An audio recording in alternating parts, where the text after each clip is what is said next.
पिछले हम लोग वीडियो में रुपया और पैसे से रिलेटेड अनुपात का क्वेश्चन सॉल्व किए थे।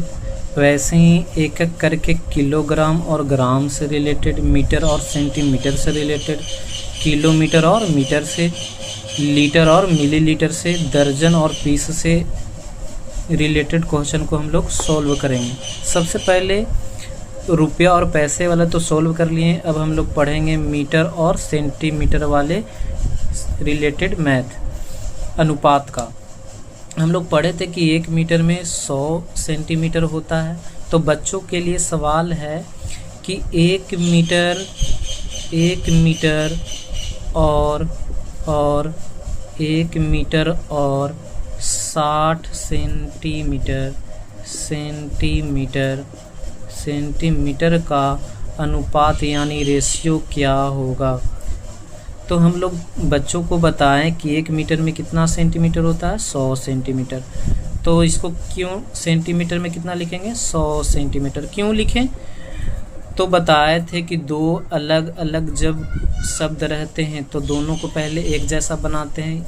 या तो मीटर को सेंटीमीटर में बदल देंगे या तो सेंटीमीटर को किस में बदल देंगे, मीटर में। दोनों को या तो मीटर में होना चाहिए या तो सेंटीमीटर में होना चाहिए।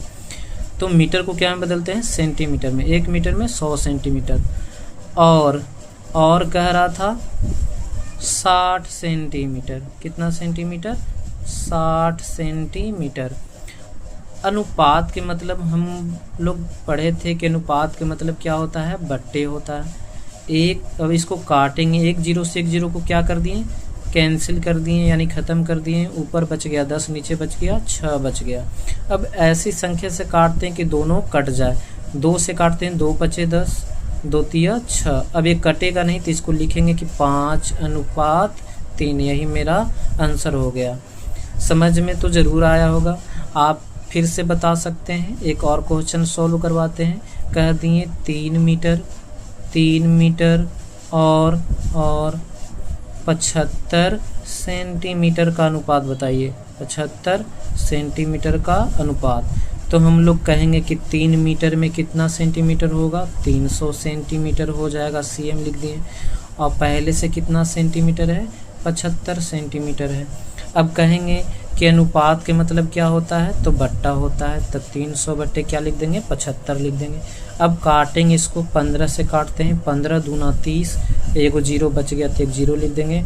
और 15 पचे 75, 15 पचे 75। अब काटते हैं, 5 के 20, 5 एकम 5 बच गया, 4/1।